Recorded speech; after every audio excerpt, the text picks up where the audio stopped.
Have you ever heard the myth of the vanishing pedestrian?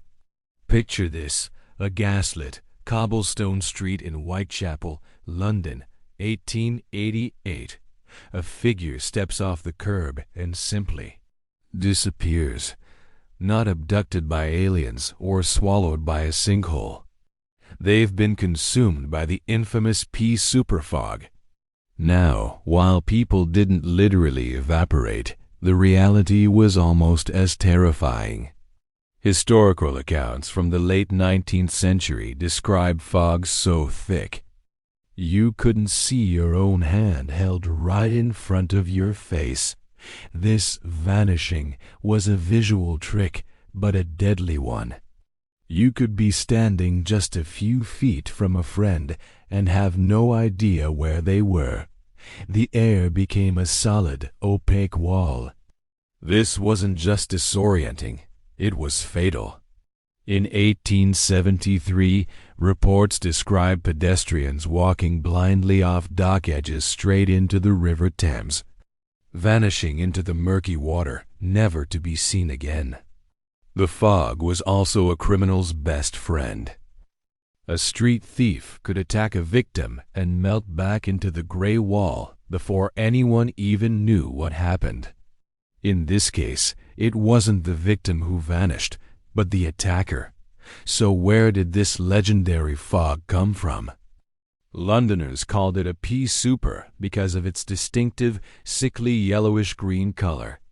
This wasn't your average weather phenomenon. It was a chemical brew, a direct result of the Industrial Revolution.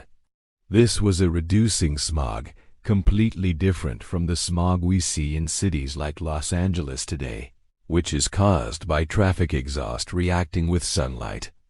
The recipe for a Victorian pea-souper was simple and deadly. It started with the burning of massive amounts of cheap, soft sea coal. This coal was full of sulfur and other impurities. When it burned, it released huge clouds of soot, tar, and sulfur dioxide into the air. The tiny particles of soot and tar acted like magnets for water vapor, allowing thick fog to form even when the air wasn't fully saturated. But the real killer was the sulfur dioxide. When it mixed with the water droplets in the fog, it created sulfuric acid.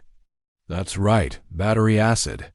London was essentially being enveloped in a giant, city-sized aerosol of acid that burned the lungs and stung the eyes of anyone who dared to breathe it.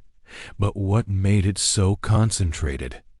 The secret ingredient was a weather phenomenon called the temperature inversion. Normally, warm air near the ground rises, carrying pollutants up and away. But during a great fog event, a layer of warmer air would slide in high above the city, trapping a layer of cold, stagnant air at ground level. This acted like a giant lid on a pot, sealing London in.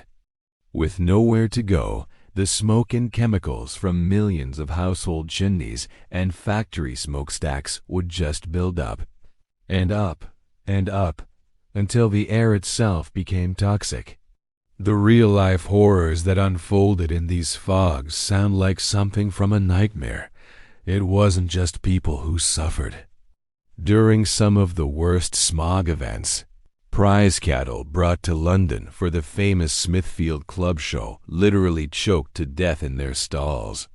In 1873, some cattle were so distressed, gasping for air, that they had to be euthanized just to end their suffering. The death toll on the docks was grim. In one particularly tragic week, 7 different people accidentally walked off the edge of the London docks and drowned. The distinction between the gray, murky water and the thick gray air had become completely invisible. Then there was the psychological terror. The fog warped sound, muffling everything and making it impossible to tell which direction noises were coming from. This sensory deprivation created a profound sense of isolation and panic. It's no wonder this atmosphere fueled urban legends of supernatural monsters stalking the fog-shrouded streets. These fears were later immortalized in classic literature. From Robert Louis Stevenson's Dr. Jekyll and Mr. Hyde to the eerie London of Sherlock Holmes. The fog wasn't just a backdrop. It was a character, a villain in its own right, cloaking the city in mystery and menace.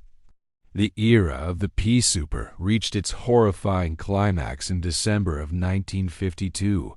For 5 long days, a weather system stalled over London, creating the perfect conditions for what would become known as the Great Smog.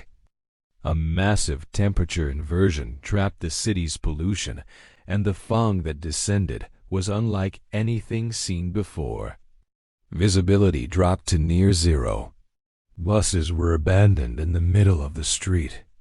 To keep public transport moving at all, bus conductors had to get out and walk in front of their vehicles, holding burning flares just to guide the drivers, inch by agonizing inch.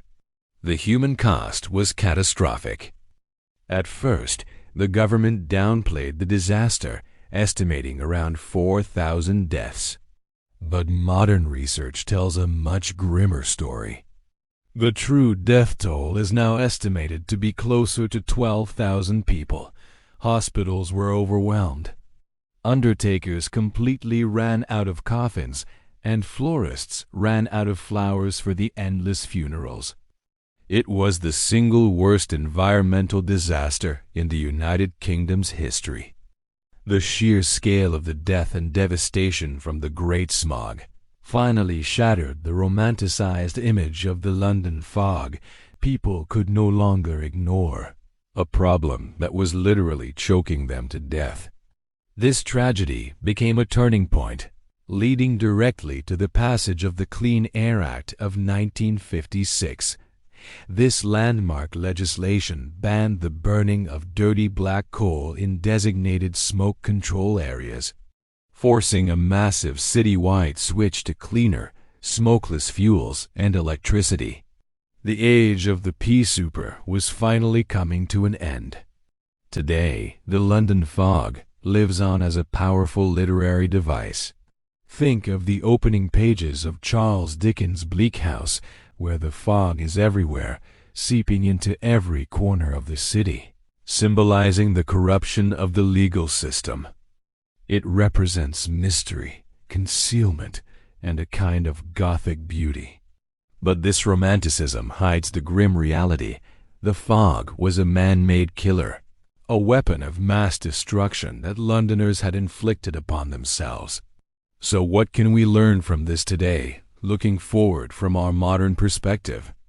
We no longer face those thick, opaque, yellow-green pea-soupers of 1952, but we now face a new invisible kind of vanishment. The lesson from the Great Smog is a stark one. The people of London in 1952 couldn't ignore the problem because they literally couldn't see past it. The challenge for us today is to treat our invisible pollutants with the very same urgency that Victorian London eventually, and tragically, had to treat the fog that swallowed their city whole. Thanks for watching. If you found this interesting, please like, subscribe, and hit the bell for more stories from history. See you next time.